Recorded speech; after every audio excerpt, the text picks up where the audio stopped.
this is Vora from Nerdy Optometrist. I'm sure we are all excited about this whole new conversation about PhD journey in United States. So I will now like to welcome our guest, and he's online. Very good, Zulfi. I'm happy to see that you're present. Okay.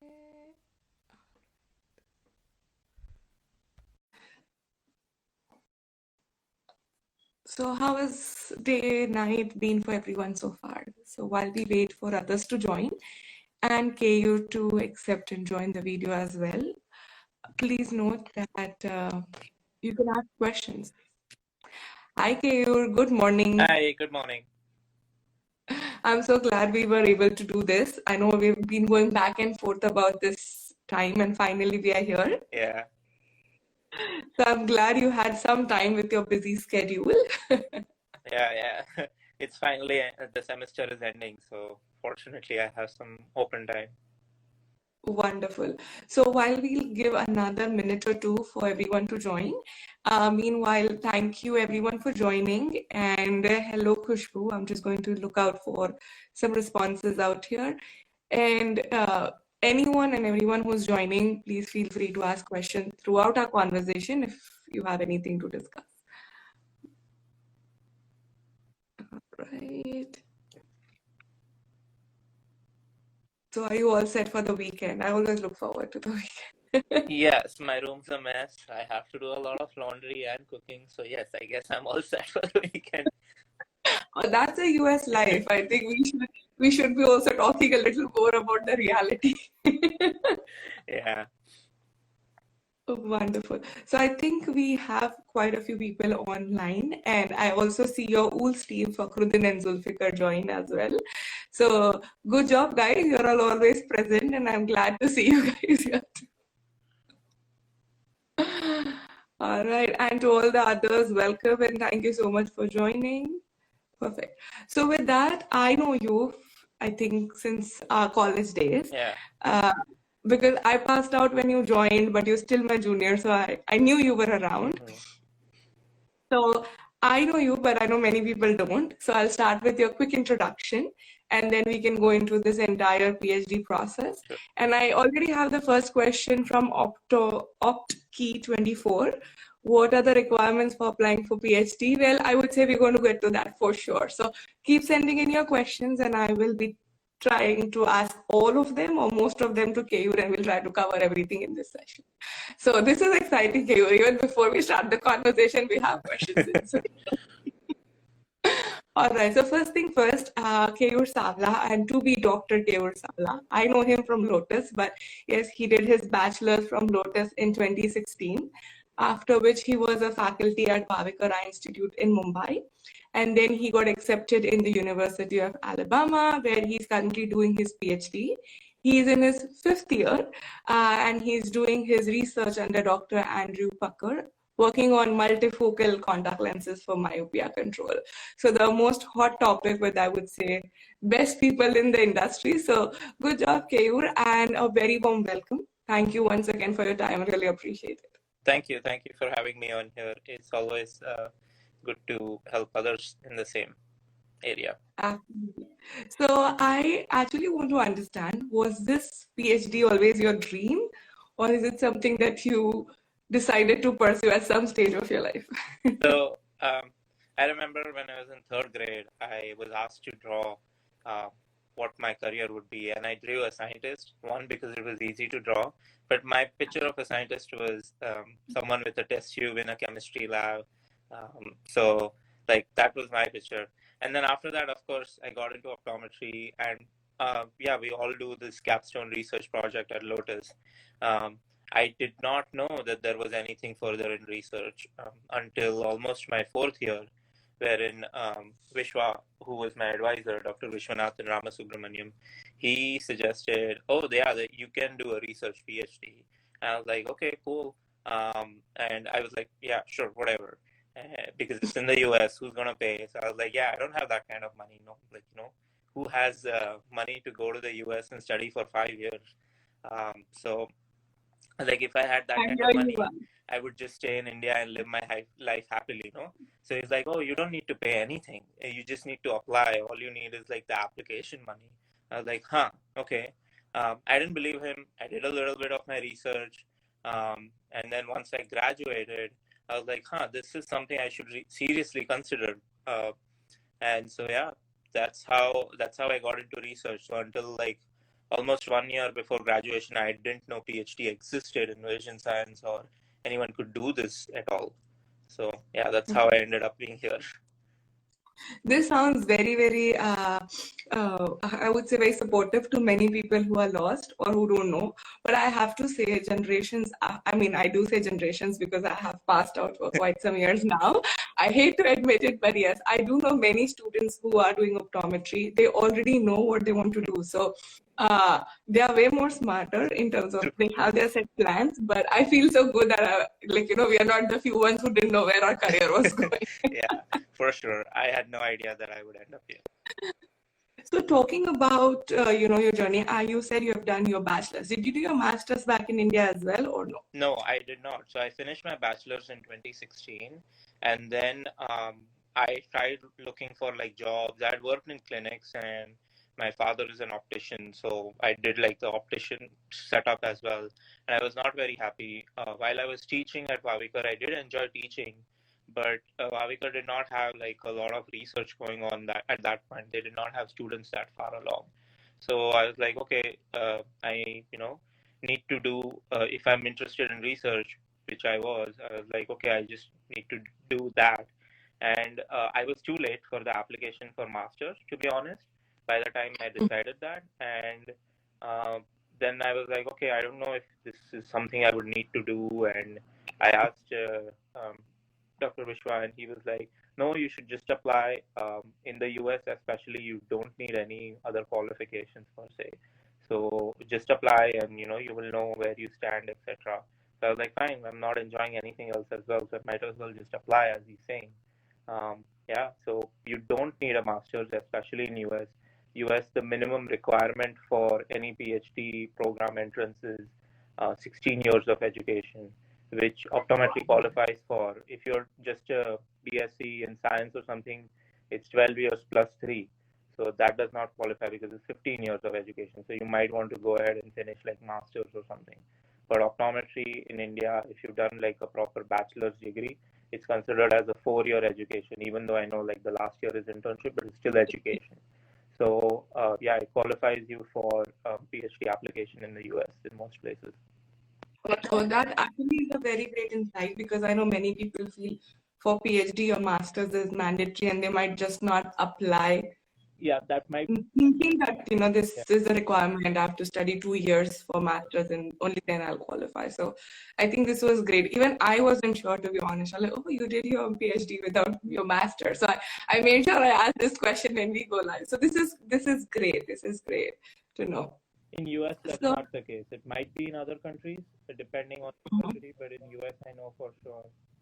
Even in Canada, I'm not very sure, but most likely you don't need a master. They expect you to right, come in like a sort of a blank slate, so they can mold you the way they do research.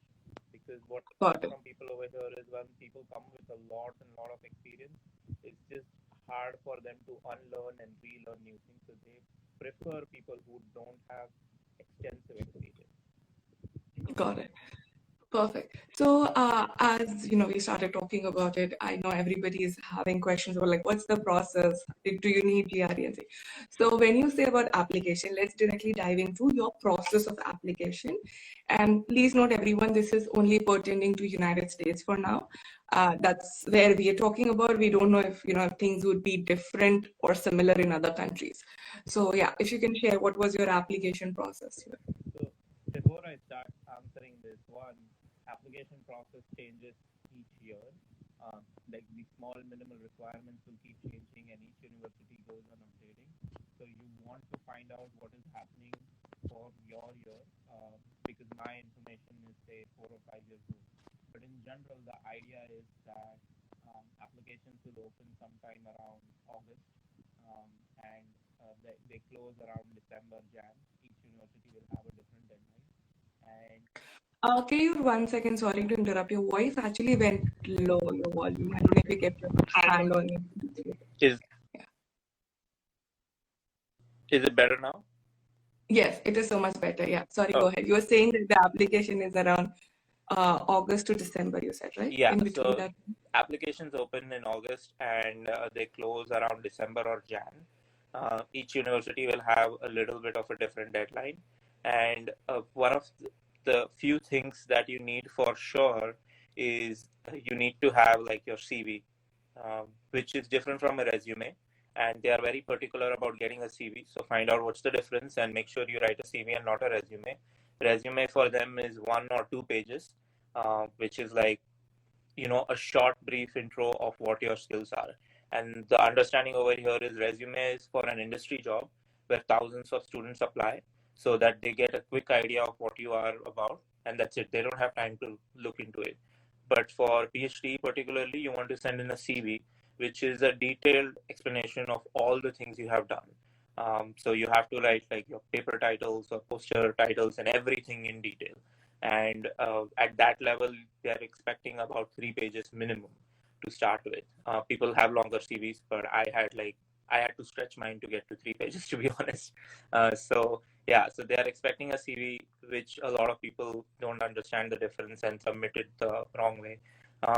Then most schools still require a GRE, which is your graduate record examination, which is basically uh, 12th or 13th standard English and math. So they call it quantitatives and verbal. But a lot of schools are doing away with it because strong research has shown that your score in GRE does not correlate whatsoever to your success in PhD. So you could have an excellent GRE score, but you could not be very successful in PhD. So UAB, the year after I applied, they stopped requiring GRE. So they don't require GRE at all. Of course, if you do give the exam for some other school and you have good scores, I would recommend you go ahead and submit it. But if you feel like your scores are not competitive enough for the school, then don't bother. TOEFL would be required.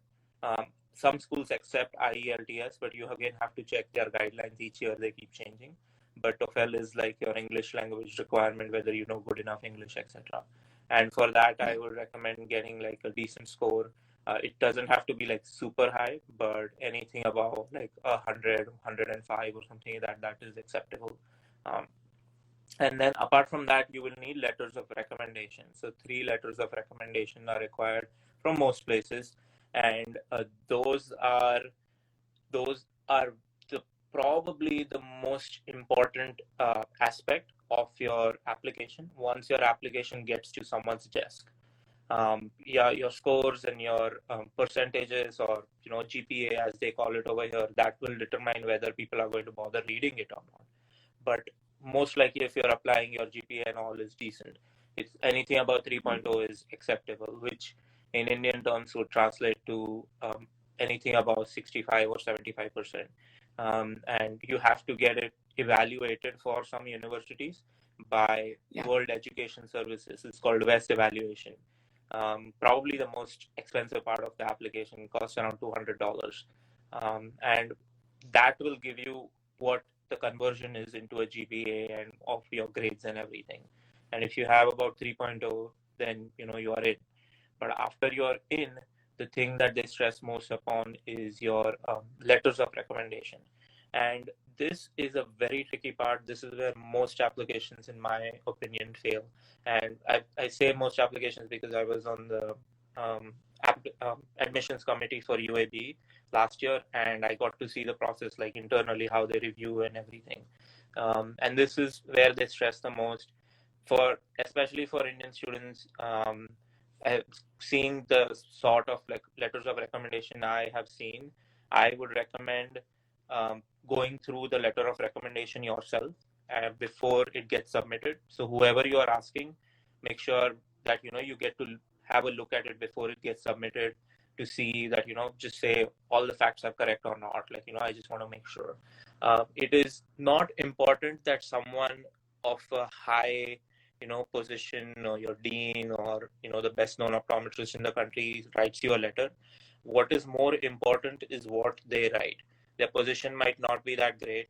Of course, you can't have, oh, like, my friend wrote and my mom wrote and something like that. You need to have someone who has taught you or mentored you or knows you in your research abilities. But at the same time, it is more important as what they write. You need to have a decent length. Their story should, say something about you as to what are your skills, etc. At least a one page, because I saw some letters this year that were like 3 lines, and I was like, this is a good student. I taught the student in this course, and I would highly recommend the student in your program. I'm like, that doesn't tell me anything about the student. So you need to have Yeah. like all these points as to what the student is good at, or how they have progressed and all of that. You need to be able to tell that story through your letters of recommendation, and the same story needs to be told through your statement of purpose, which is the second most crucial piece, or the only piece that you have under control, or the only thing that you can do anything about during the application. Statement of purpose is like an essay. Most schools will have strict guidelines as to how long it can be. 1 to 2 pages is the maximum length, so somewhere between 500 to 800 words. And in that, you want to be able to tell your story as to your motivation for doing research, how you came about to it, or what you are expecting. Some people, and if you're sure, or if you have an area of expertise, like you've done some research in some field, specify it in that. And also specify if you are interested in a university to work with someone, like you do this work, and at that university you can just Google and see who's doing that work, and just specify their name, that this is someone you might be highly interested with, etc. This shows that you have done your background, and you just didn't wake up one day and decided to submit the application. So you've done your thorough work, due diligence, and you are ready to do all of this work. So those are some of the key important things that all applications will require. Apart from that, there might be like minor other expectations that you'll have to fill in a form about your name, address, and all of those basics. But these are the strong few things that you have to really work on. Right. So talking about this statement of purpose and the recommendation letters and stuff, I know that sometimes, especially with letter of recommendation, people, another mistake that I've seen, I don't know if you have encountered it, that sometimes you go to a mentor or someone you want them to write a recommendation letter, and they don't write it, and you end up writing it for them and asking them to sign and stuff, right? Is that something recommended? Because somewhere I feel maybe it would be helpful in terms of giving them bullets or pointers of what you want to be included.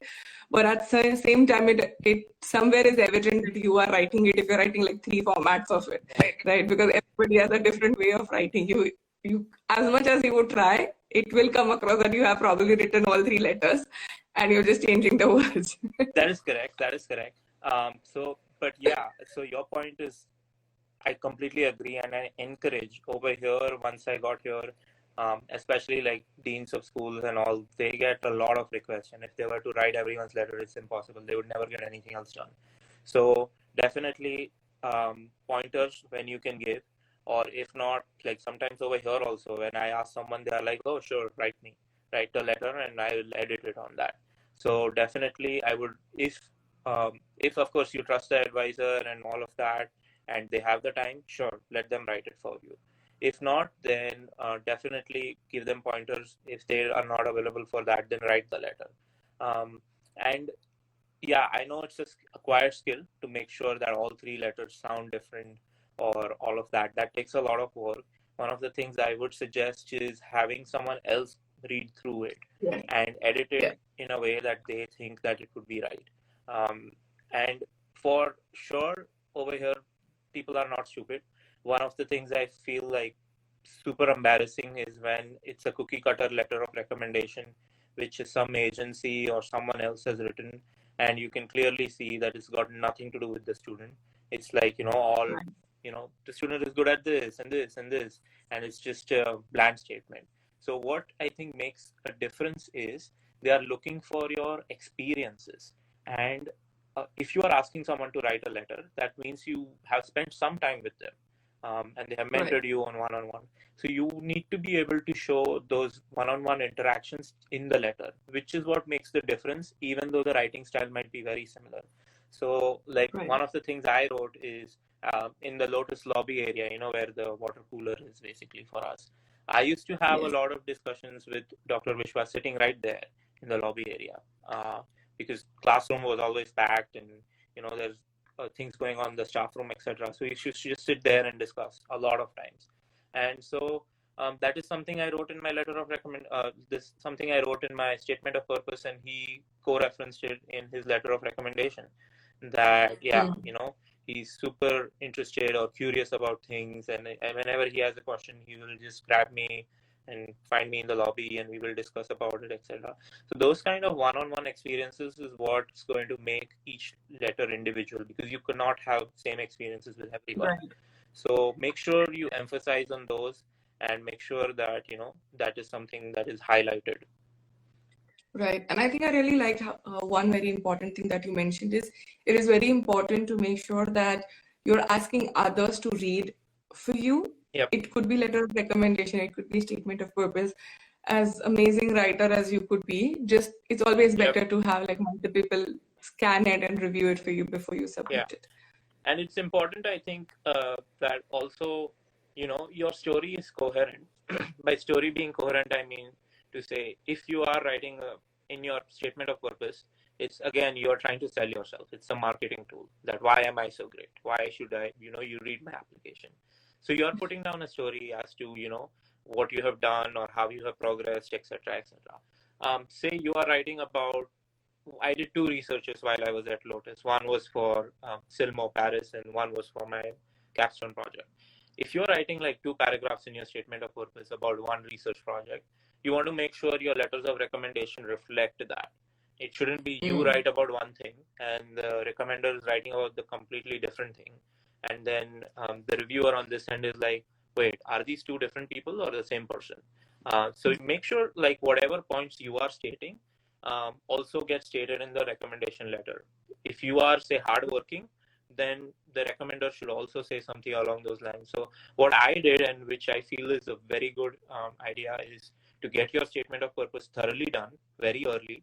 And then if the recommender, you send the statement of purpose and also the bullets, and state, okay, so this was our experience. Like, I went wrong over here, and then, you remember you corrected me on this, and I learned so quickly. So you write that experience, and you write hyphen perseverance or something like that. So when the recommender is writing, they have a lot of students. If they are any good at their job, they'll have at least a few students to write recommendation letter for or whatever. So they will remember of that experience and write accordingly. And if they are not writing, you think of it that way and write accordingly. So then I can see, so yeah, in the statement of purpose and the letter of recommendation, they are the same. Yeah, I think that's a great point, that if they won't remember everything, they don't have time. First of all, they're writing it for you, which is that kind of like, taking away not more, but at least 30 to 45 minutes of their day, which is important. And if they're doing it, you should aid them with whatever tools, resources you can, because it's for yourself. So you need to spend time. Perfect. So going on a few questions which are out there. For GRE, there are many schools where you need GRE. There are many schools you might be able to skip GRE. So kindly check into each school's application process. But there are schools that exist which don't need a GRE. The question was about masters. No, okay, you confirmed you don't need masters for PhD. So yes, you can keep applying. I have another interesting question from Saili, where she said, give me 1 second. Hold on. My Instagram decided to go slow. Can you see the questions from? Okay, I got that. It says about, where can you do your PhD from? Is it what is the best place for doing PhD out in US? Is it optometry school or eye hospitals? Do you have any? So personally, I don't know of any eye hospitals that have PhD programs in vision sciences. All I know of are optometry schools in some sense or the other. So I believe there are 7 universities currently within US that provide PhDs, and they will have, and they are associated with an optometry school, so they will have an eye hospital or sort of similar setup somewhere in the vicinity. Again, PhD, where you want to do is highly dependent on what you want to do. If you are an open slate and you're like, whoever will accept me, sure, apply everywhere. Try and cater to each university a little bit, but each university, I believe, has some strengths. And there are more advisors or faculty members who are willing to take you in that area. Like UAB, particularly, is known for posterior segment or retina kind of work, diabetic retinopathy, and all of that. We have so many people over here who do such an excellent job over here about that. So if you're applying or if you're interested in that area, UAB would be a great choice. Houston, on the contrary, is more into clinical research. Myopia, like if I were to go back and look at it retrospectively, an ideal university for me would have been Houston because they do a lot of clinical myopia. Berkeley does a lot of basic science in myopia, or at least this is the ones that I know of. Indiana, I know for sure they do a lot in optics. I think even their PhD is known physiology and optics or something, and that is not called vision science. And again, each university will have its own strength. So you look at their faculty profile and see which faculty is in what area. At UAB, we have dry eye groups, which are very strong. So those are the places you want to go. Of course, I didn't know all of this before applying. So I applied to all universities. I was like, whoever wants to accept me, I'll go happily. But again, having said that, you don't want to finalize on your topic and everything. It's not like Australia or UK wherein you come in with a topic or a master's. You want to be able to be flexible once you get here. So yeah, so it doesn't matter if you can find a place that has a PhD program. Doesn't matter whether it's an associated hospital or not. Just depends on what you are interested in and what they are willing to offer. UAB has I think UAB in the vicinity has like 11 or 12 hospitals, but probably I'm the only one so far doing any clinical research currently, at least. So yeah, it doesn't matter if you have hospital access or not. And if you have clinical background, doesn't mean you have to do clinical research. That's why you are starting as a blank slate, because you could come here, learn about basic sciences and, animal research or whatever there is to learn. And you might get interested and, you can pursue down that path. And it's a skill because now you know basics of optometry and you also know how to do basic science. So my initial project was in guinea pigs, and that is one of the jobs I'm applying for, which actually requires a lot of guinea pig skills. So you measure like refraction and A scan on guinea pigs. I have some experience, so I'm like, sure. So yeah, don't be limited to, I can only go to an optometry school or anything like that. If that's a PhD program and you are interested, go apply for it. Again, don't be limited to vision science. If you are someone who is interested in neuro or some of that, so apply for PhDs in neuroscience. Those are more challenging from what I've been told. But yeah, you are not limited by just, since you are optometrist, vision science is not the only place where you can apply. And they appreciate people from different fields because that brings in a lot of diversity and a different perspective. So probably you might have better chances in a different program than just vision science.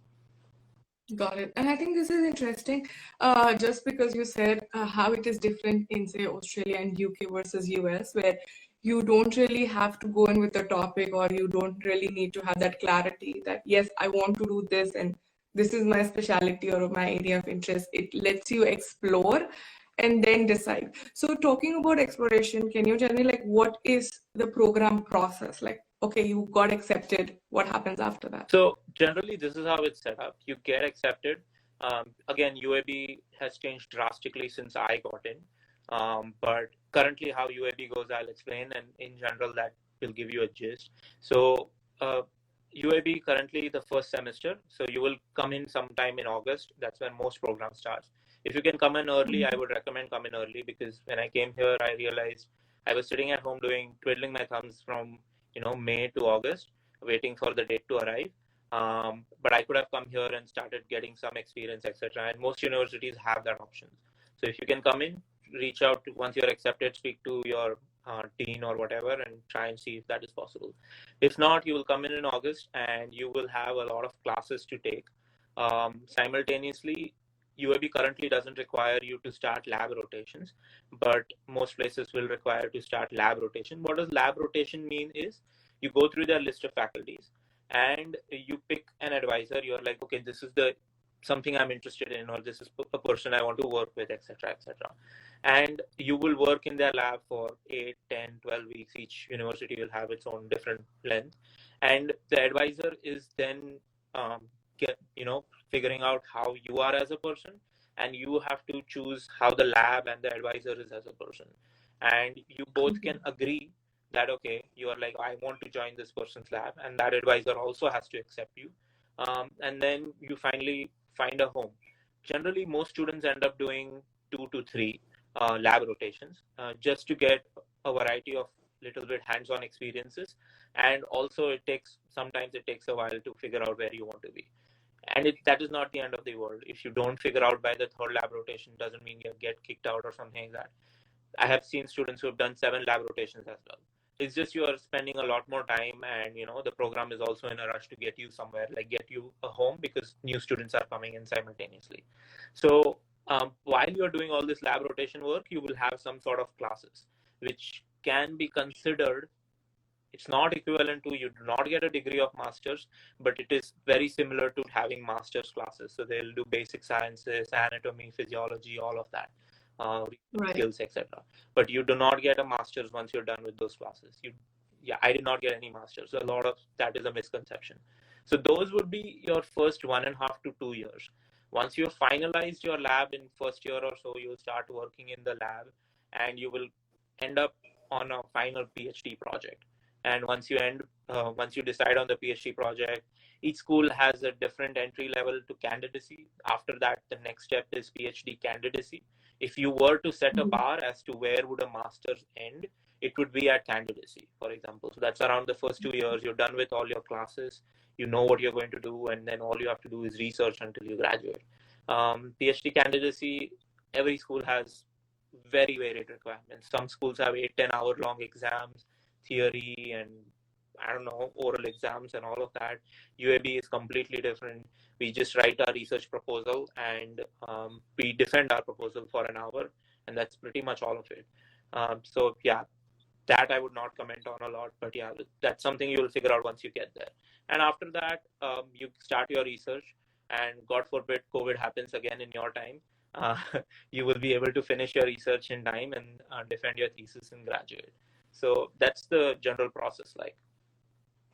Got it. So I think this is interesting how I think one very important thing which you mentioned was you do into rotation and you decide what you like and what you don't like. Because I feel there is somewhere again a misconception, I would say, because of the background that we come from and the way we have been trained and taught. You come with a half of the things, or I would say most of the things are spoon-fed, and there is a pattern. This is how it will work. But it's very different when we study in US. They let you explore.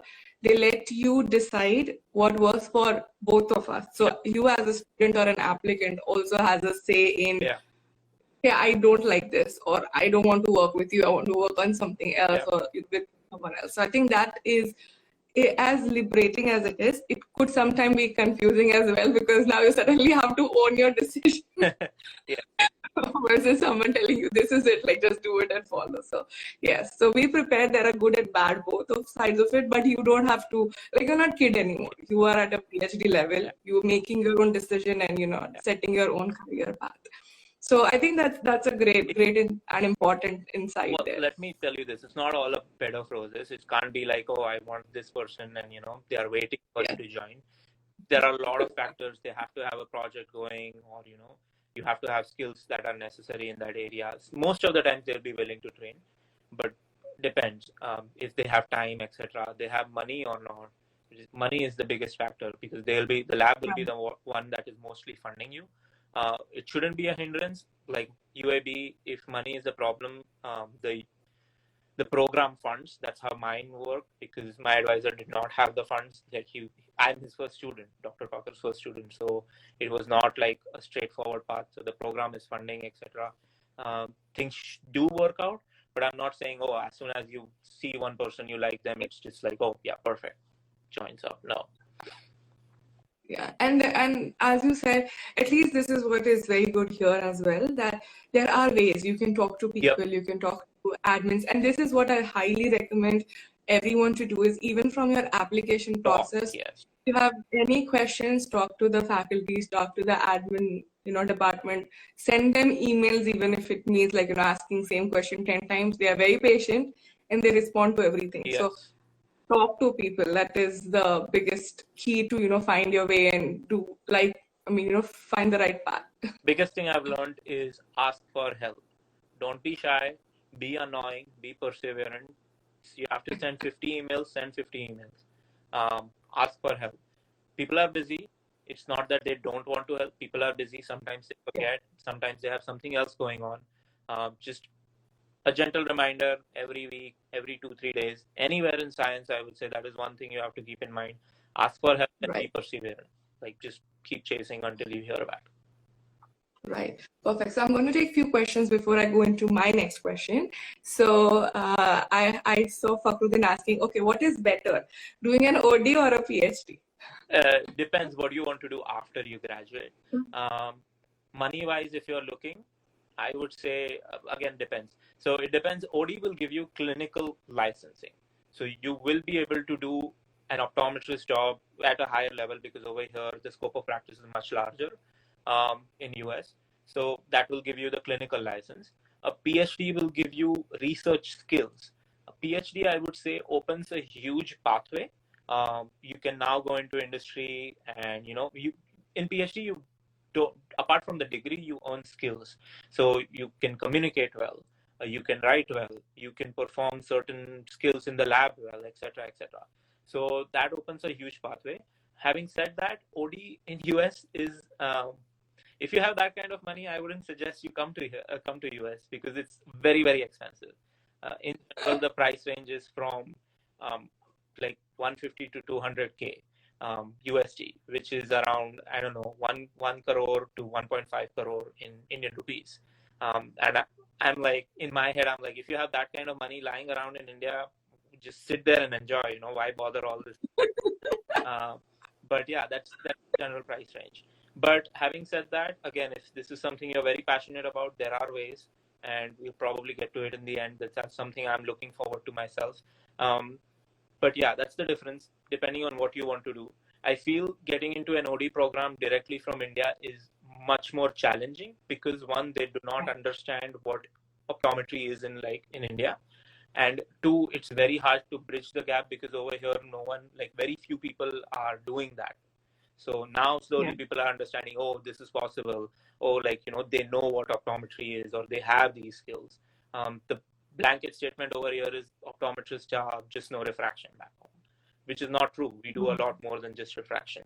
So yeah, it's a uphill battle, but if that is what you're interested in, go for it. Of course, considering you have the financial backing, because money is something that the government or the school does not sponsor for clinical programs, at least. Right. So yeah, for me, it was a clear-cut decision to go for research. One, because of interest, and two, because there was no way I would have been able to pay for OD.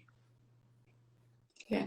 So another thing another question someone has is publication mandatory to get into a PhD program? It is not mandatory. I can tell that with confidence because I had 0 publications when I got into the program. However, having publications is the currency. It's the key. If you have publications, nothing like it. That is going to put you far above everyone else. Also, not saying one of the things which is sad, but one of the things that I saw in the application process over here is that they segregate publications based on international journals versus like local journals. So you want to get a publication in international journals like Optometry and Vision Science, Contact Lens and Anterior Eye, or Physiological Optics, and one of those. That really sets you apart. Like if you have publications, what they are looking for in the application is, do you know what research is like? And do they think you will be able to succeed or finish the program? How can you prove that? By showing, oh yeah, I have already published something. So first author publications, of course, if you're the 7th or 8th author in a 20 author title paper, that is not going to count. But if you have a first author publication, it would be hard for anyone to reject you at that point. Right. Yeah, publications not mandatory. I had zero. Sometimes I feel I was the dumbest kid to apply, but at the same time, saying that research is more important. Just somehow show them abstracts. Put down any abstracts you have, local, international, anything. So to show that you are aware of the research process and you have Right. some exposure to it.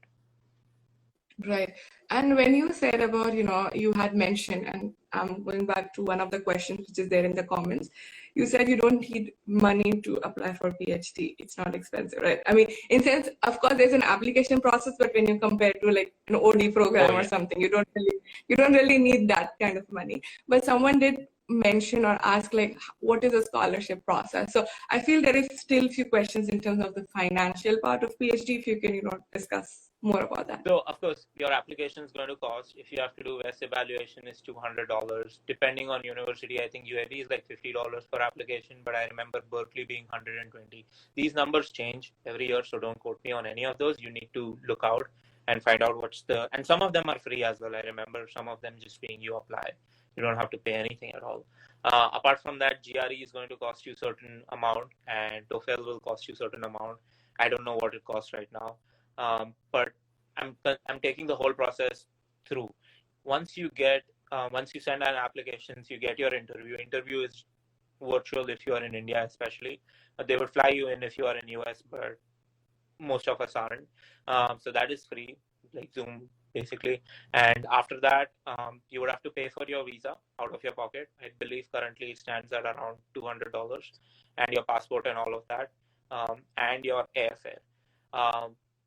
If they send you a position, all I can say confidently that if they accept you into the program, all PhD programs in US are funded for vision science at least. So if they accept you, that means you get a stipend and a scholarship and all that fancy stuff. Whatever you want to put their name, everyone has a different way of calling it. And some people got, like I had a Blazer fellowship, and don't worry into the details of what the title is, but they will give you enough money to survive in that city per month on a monthly basis. If you live with roommates or something like that, you can easily save up a lot of money. And also they will, well, I shouldn't quote this, but at least at UAB, your medical expenses are covered. So you have in health insurance or not. And that is, in India, we don't see it as a big thing, but in US, that is the most expensive thing if you have to get any health stuff done. If you don't have a medical insurance in US, don't even enter, don't even step. Don't even consider coming here.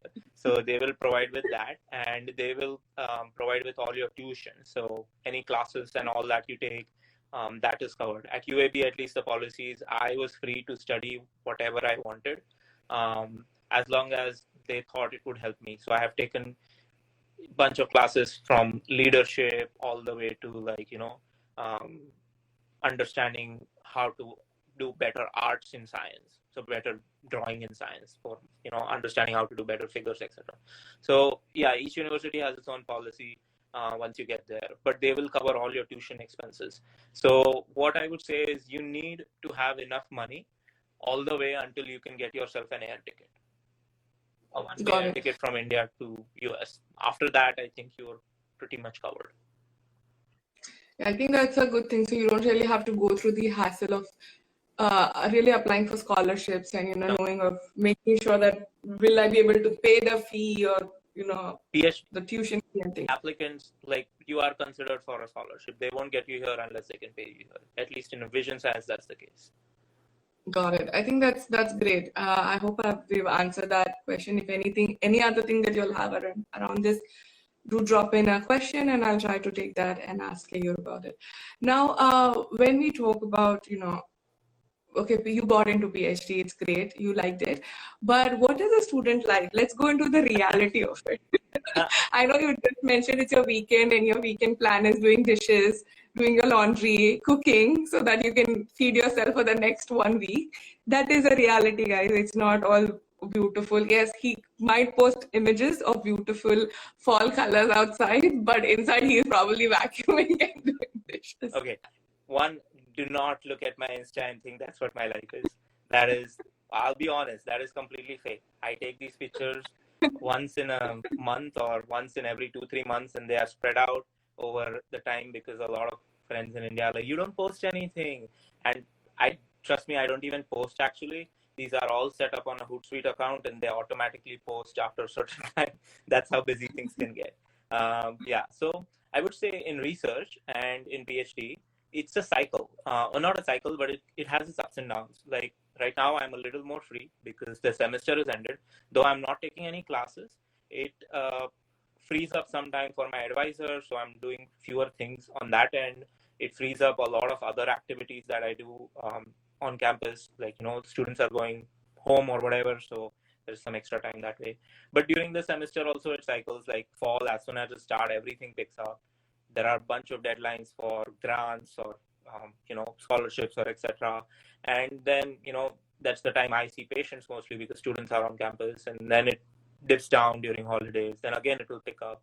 So it's not all crazy hassle, and you don't get any holidays and you're going to die working. That's not how bad it is. But at the same time, it can get very difficult. A typical day, and it depends vastly on what lab you choose. My lab, like my advisor, doesn't care when I do the work as long as I do the work.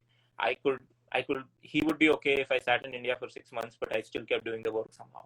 So, and some labs I know, they are very typical about, like, why are you not here by 9:05? We're supposed to be here at 9 a.m. and you cannot leave before 5 p.m. Some labs expect you to be there at 6 a.m. and not leave before 10 p.m. It's all very varied on what lab you choose. Again, what you want to get out of your PhD. And that also depends on school. Like I have certain friends who are so much into like policy making and student government, etc., that they spend like half of their PhD just doing that. And those are the skills they're acquiring. That girl I know for sure, whom I'm talking about, she will end up into some sort of like policy or US government position, etc. in the end. I am more into leadership, and also I take a lot of those positions. I'm the vice president, been for the past 3 years, I believe, for the graduate student government. So it's a body of 7,000 students, and we have a budget of $100,000 per year to manage all of that. So yeah, I do a lot of that, and my advisor encourages it. He's like, those are skills you need. And now retrospectively, I'm like, I'm so happy I did it. Some labs just want to focus you on the work. So it depends what you are here for and what you want to get out of it. Of course, the more PhD is a double-edged sword.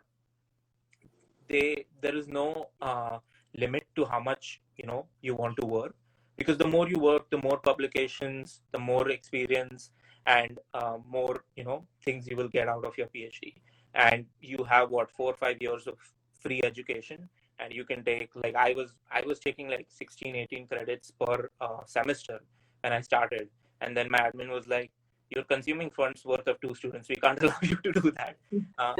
But having said that, coming from India, I felt like, oh, there are no opportunities there, and there are so many opportunities, grab onto everything. But that was the wrong approach. Try and focus on things you want to achieve. There are opportunities in every area and field. So my day starts generally around 5 or 6. I will do some meditation, get breakfast. After that, I'll start working on emails. I did not realize how bad emails can get until I got here. Like it takes an hour or 2 to just get through emails. And then around 9, I will either start working on my project currently. And if you are a first year, you probably have some classes at that point. Post classes, you will go into the lab.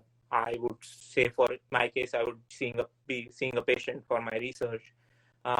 Then all of that ends, like you have a lunch hour or so, and I take my lunch wherever possible. I'm not very specific, but some people are specific, like 12 to 1 I won't do anything, so sure.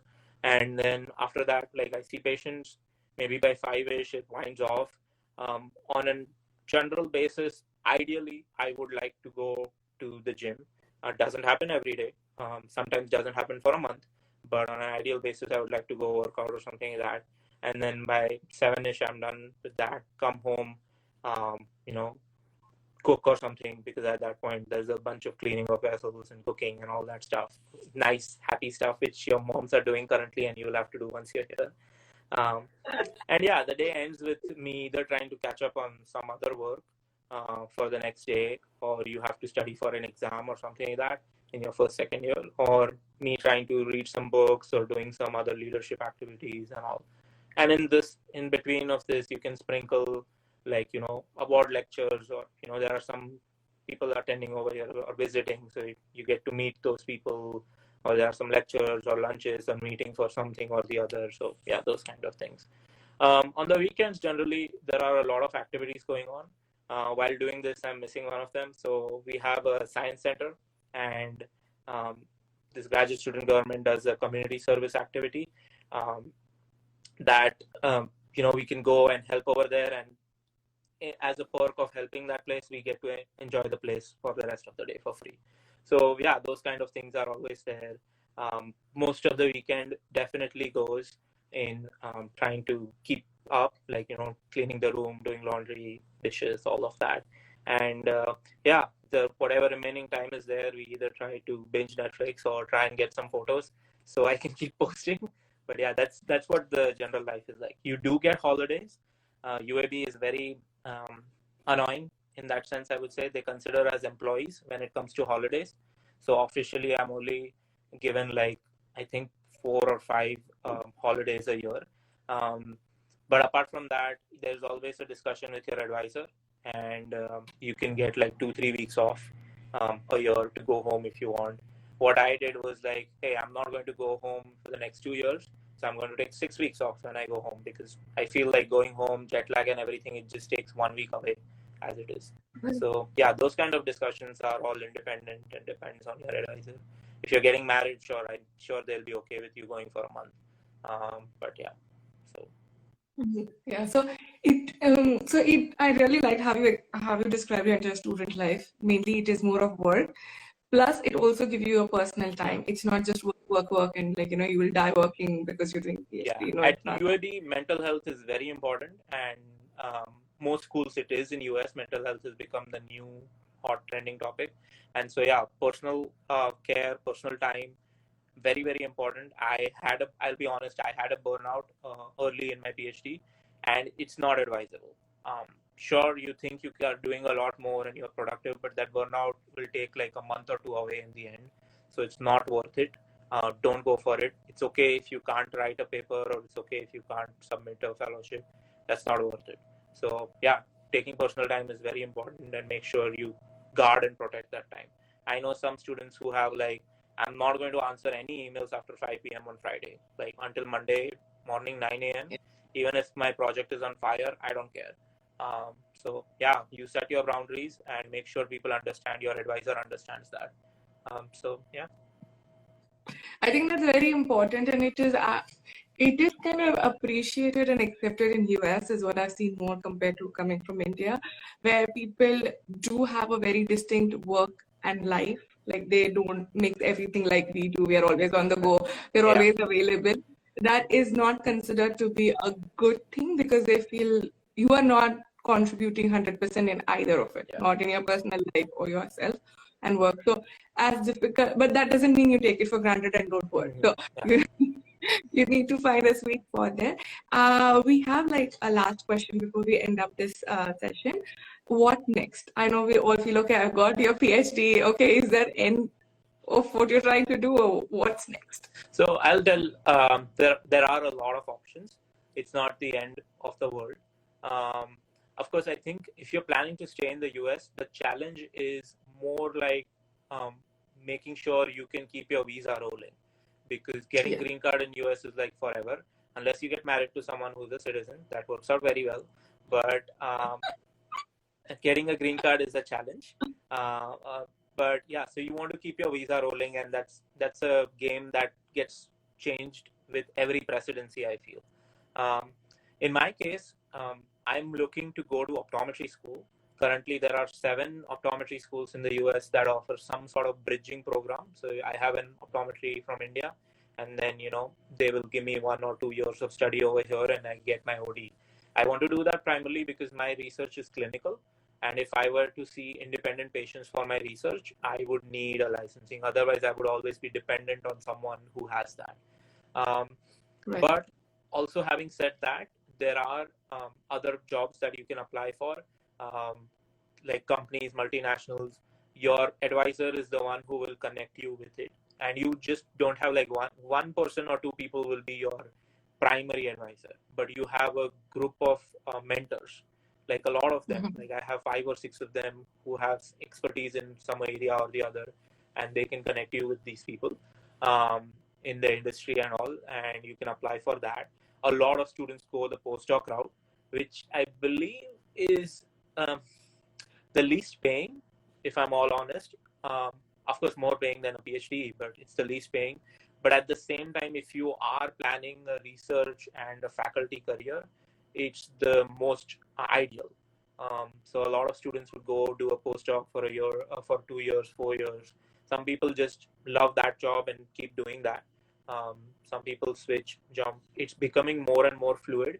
You could be in academia and join industry, and vice versa.